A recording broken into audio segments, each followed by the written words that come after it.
Imaginez un instant que l'horloge marque le compte à rebours des derniers jours d'un homme dont l'histoire a bouleversé tout un pays. Un nom qui est devenu synonyme de peur, de débat et de réflexion. Takiro Shirezi, également connu dans les médias sous le nom de tueur de Twitter. Aujourd'hui, sa vie et son dénouement nous plongent au cœur de l'un des systèmes judiciaires les plus stricts au monde, le couloir de la mort au Japon. Mais avant d'en arriver là, ce dernier moment, avant de parler de son exécution et de ce qui a entouré cet instant final, nous devons remonter dans le temps.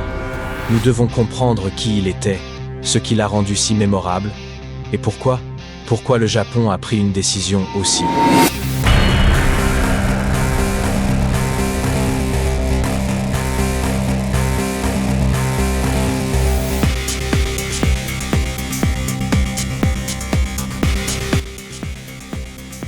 radicale. Le Japon est un pays où le mot justice n'est pas pris à la légère. Son système juridique est l'un des plus rigoureux et hermétiques de la planète. Le couloir de la mort japonais ne ressemble pas à celui des autres nations. Les détenus ne connaissent jamais la date exacte. Ils seront exécutés. Ils se réveillent chaque matin dans l'incertitude de savoir si ce sera leur dernier lever de soleil. C'est un système conçu non seulement comme une punition, mais aussi comme un moyen de briser psychologiquement l'attente. Et c'est dans ce contexte que le nom de Takiro Shirezi résonne plus fort que jamais. Ce n'était pas un criminel ordinaire, ce n'était pas un voleur ni quelqu'un qui avait agi dans un accès de rage passagère. Son cas était plus complexe et en même temps plus perturbant sur le plan social. Shirezi est né au Japon en 1990 dans une famille apparemment normale, sans antécédents, qui aurait pu laisser présager ce qui allait se passer par la suite. Il a grandi comme un garçon et introverti, menant une vie marquée par l'isolement. Il n'était ni enfant rebelle typique, ni le jeune problématique, mais parfois les apparences sont trompeuses. Au fil des ans, le manque d'orientation, les frustrations et le monde de plus en plus connecté des réseaux sociaux ont fini par façonner un destin qui allait bouleverser toute une nation. L'année 2017 a été le moment clé. Le Japon, un pays connu pour son faible taux de criminalité, a été surpris par une nouvelle qui a brisé cette image de sécurité. Les gros titres ont commencé à parler de Syrie et de ce qu'elle avait fait dans un petit appartement à Sama, près Tokyo. Et bien que nous n'entrerons pas ici dans les détails obscurs, il suffit de dire que ce qui s'est passé a suffi pour que l'opinion publique exige une réponse catégorique. La question qui se posait dans tous les coins du Japon était simple, mais troublante. Comment quelqu'un pouvoir aller aussi loin sans que personne ne l'arrête avant? Les procès au Japon sont sérieux, lents et profondément analysés. Le cas de Shirezi n'a pas fait exception. Les juges et les procureurs ont minutieusement examiné chaque aspect, tandis que les médias se faisaient l'écho de l'indignation sociale. Au cours du procès, a également donné lieu à un vaste débat. La peine reste-t-elle nécessaire dans un pays aussi développé? S'agit-il de justice ou simple vengeance? La réponse officielle est claire. Le Japon maintient la peine capitale et, pour des cas comme celui-ci, il n'y avait pas de recul. En 2020, Shirezi a été condamné à mort. À partir de ce moment, son destin était scellé. Il a passé ses journées dans le couloir de la mort, dans une petite cellule, étroite, sans jamais savoir quand on viendrait le chercher. Et c'est là que commence le côté le plus inquiétant du système japonais. Contrairement à d'autres pays, au Japon, les condamnés à mort ne reçoivent pas de date exacte. L'annonce arrive le jour même, jour de l'exécution, quelques heures avant.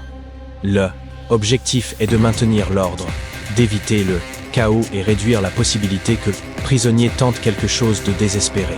Imaginez un instant, se réveiller chaque jour, entendre les pas des gardiens, et ne pas savoir s'ils viennent pour vous ou s'ils vont passer. Telle était la routine de Takiro Shirezi. À cette époque, les médias japonais pouvaient difficilement obtenir Information. Le secret est total. Il n'y a pas d'interview approfondie, pas de fuite, seulement de petits détails qui, parfois divulgués.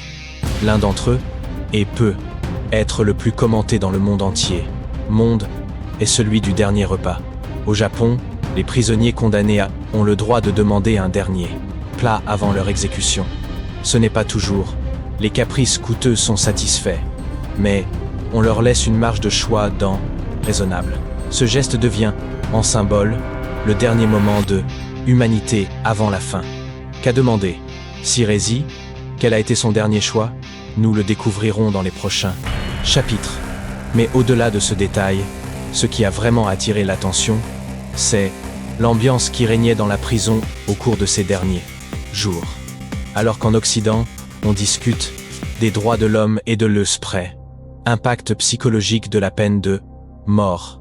Au Japon, la société a tendance à soutient majoritairement cette peine. Des sondages récents révèlent que plus de 80% des Japonais sont favorables. La peine capitale, en particulier pour les affaires très médiatisées. L'affaire de Shirezi en faisait sans aucun doute partie. Mais revenons à une idée fondamentale. Que ressent-on lorsqu'on vit dans le couloir de la mort?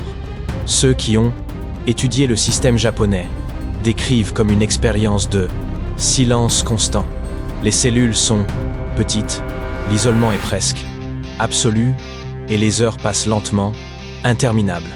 Les prisonniers peuvent lire, écrire, et parfois recevoir des visites limitées, mais chaque jour, la même question frappe comme un marteau. Est-ce que ce sera aujourd'hui? Pour Shirezi, c'était la routine qui l'a accompagné pendant des années. Et pendant ce temps-là, à l'extérieur, la société japonaise continuait de débattre. Certains réclamaient une justice rapide. D'autres réfléchissaient sur la capacité de rédemption de l'être. Avec le temps, Histoire a commencé à disparaître les gros titres, mais le compte à rebours continuait à tourner invisiblement dans cette cellule, silencieuse. Et finalement, ce jour arriva, un jour où les gardes se sont arrêtés, devant sa porte. Un jour où la voix d'un fonctionnaire annonça l'inévitable. Un jour où Takiro Shirezi n'aurait plus jamais de lever de soleil. Mais que s'est-il passé pendant ces dernières heures? Quels mots sont restés gravés comme son dernier message? Quel repas a-t-il choisi comme symbole d'adieu? Et comment le Japon a l'annonce que l'un de ses criminels les plus controversés venait d'être exécuté? C'est ce que nous allons découvrir au cours de ce voyage narratif, bloc par bloc, en explorant non seulement les faits, mais aussi le contexte culturel et humain qui se cache derrière. Car, au-delà du récit policier, c'est une histoire sur les décisions, conséquences et de la fine ligne entre justice et la rédemption. Le coureur de la mort au Japon est un lieu entouré de mystères. On sait très rarement ce qui s'y passe avec précision et les détails qui filtrent sont rares, presque toujours après que tout terminé. Il en a été de même pour Takiro Shirezi. Sa fin a été rapide, hermétique et profondément contrôlée par l'État japonais. Le jour de l'exécution, Shirezi s'est réveillé comme d'habitude, ou du moins c'est ce qu'il pensait. Dans ce monde de routine carcérale, les heures passent, les mêmes. Se lever, prendre son petit déjeuner, rester silencieux dans sa cellule, peut être lire un livre ou regarder, par la petite fenêtre qui laisse entrer la lumière du soleil. Cependant, matin-là ne serait pas comme les autres. À un moment de la journée, les pas des gardes s'arrêtèrent devant sa porte. Pour ceux qui ont étudié le système pénitentiaire japonais, cet moment est le plus redouté par les détenus, car ils savent que lorsque les gardes se plantent devant leur cellule, d'un ton solennel, la fin est proche. Un fonctionnaire lui a notifié l'inévitable. La sentence de mort serait exécutée dans quelques heures. Il n'y avait pas de délai, pas d'appel, pas de possibilité de le retarder. Shirezi, selon les rapports qui ont filtré, a écouté l'annonce en silence. Au Japon, ce processus se déroule dans un ordre extrême. Une fois informé, on offre aux prisonniers la possibilité d'un dernier repas. Cette coutume, qui existe dans de nombreux pays, est traitée avec sobriété, presque comme un rituel. Il ne s'agit pas d'un banquet luxueux, mais d'un geste d'humanité au milieu d'un processus difficile et définitif. Dans le cas de Siresi, les articles 2 ont souligné que son choix était étonnamment simple. Du riz blanc et de la viande de porc frite, rien d'ose. Extravagant, rien de coûteux, juste un plat quotidien qui, d'une certaine manière, reflétait la simplicité de son caractère à ce dernier instant. Ce détail est devenu l'un des points les plus commentés par les médias, car il contrastait avec l'ampleur de l'événement.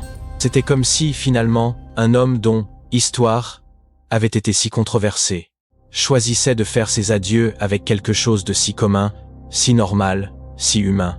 Après le repas, le moment est venu des derniers mots. Et c'est là qu'intervient une autre des caractéristiques du système japonais. Les exécutions sont rapides et privées, et ce que les condamnés disent dans leurs dernières minutes sont rarement rendus publics. Cependant, dans ce cas, des commentaires qui ont laissé beaucoup. Selon les rapports, Siresi n'a pas fait de longs discours, ni tenté de justifier ses actions. Ses propos étaient brèves, presque murmurés, mais avec un ton d'acceptation. Il aurait dit quelque chose proche de « Je suis désolé pour toute la douleur que j'ai causée ». Une phrase courte, mais lourde de sens. Maintenant, était-ce un véritable ou simplement une expression formelle face à l'inévitable? Ces questions personne ne peut répondre avec certitude. Certains psychologues qui ont étudié son cas suggèrent que Siresi avait une personnalité marquée par une froideur émotionnelle, ce qui rendait difficile de discerner si ces mots étaient le fruit d'une réflexion profonde ou d'une simple formalité. Néanmoins, le fait que ces mots existent nous laisse entrevoir que dans ces dernières secondes, la notion de « avoir marqué la vie de tant de personnes » a pu le toucher. Le processus d'obisi, exécution au Japon, mérite également d'être mentionné, bien que de manière sobre, respectueuse.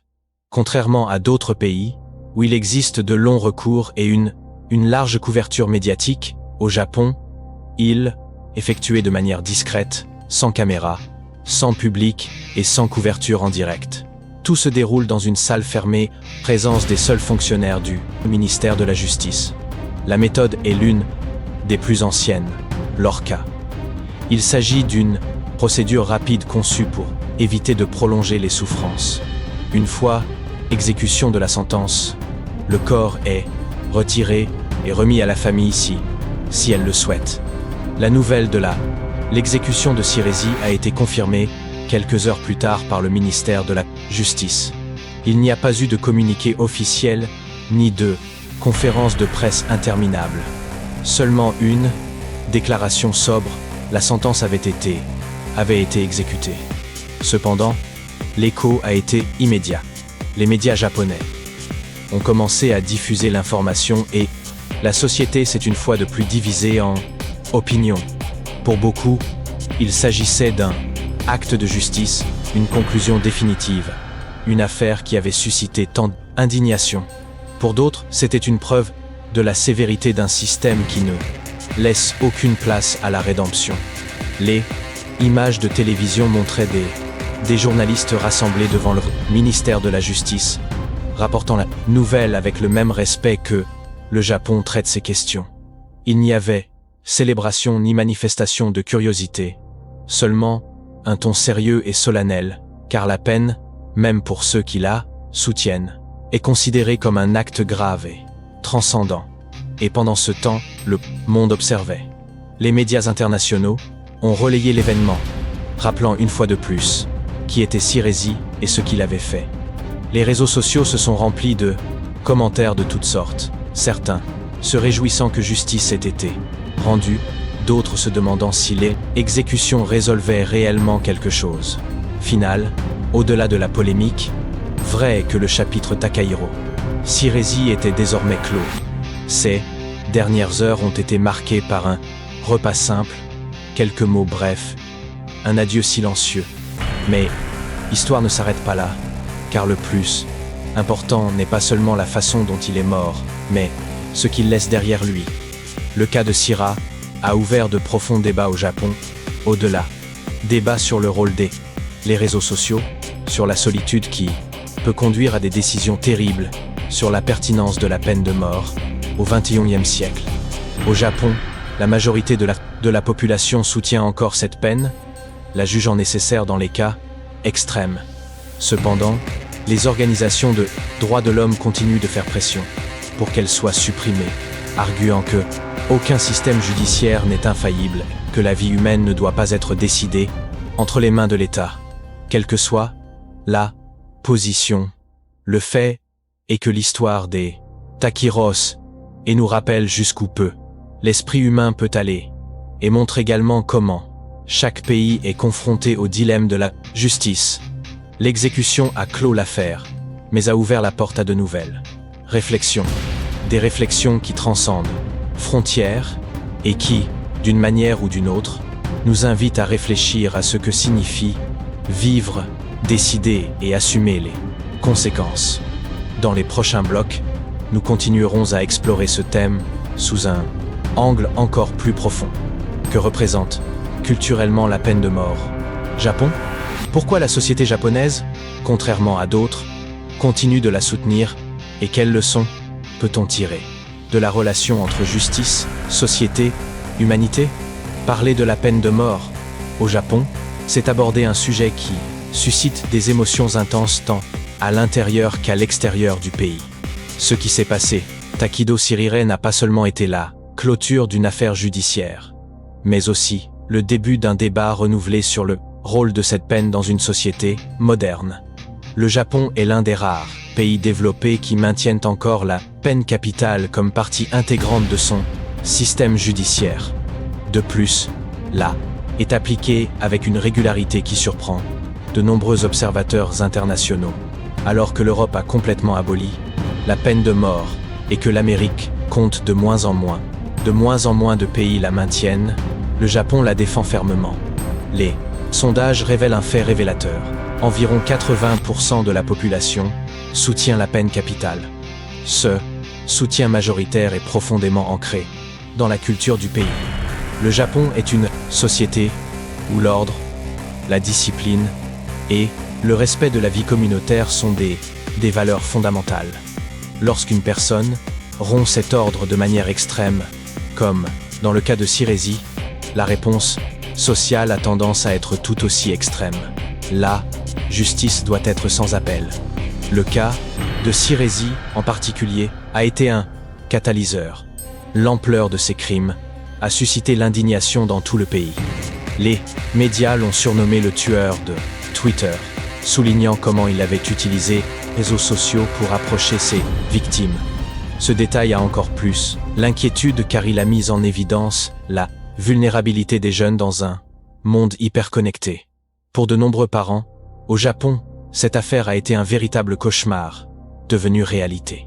L'idée que leurs enfants puissent être manipulés via Internet par quelqu'un d'apparemment inoffensif.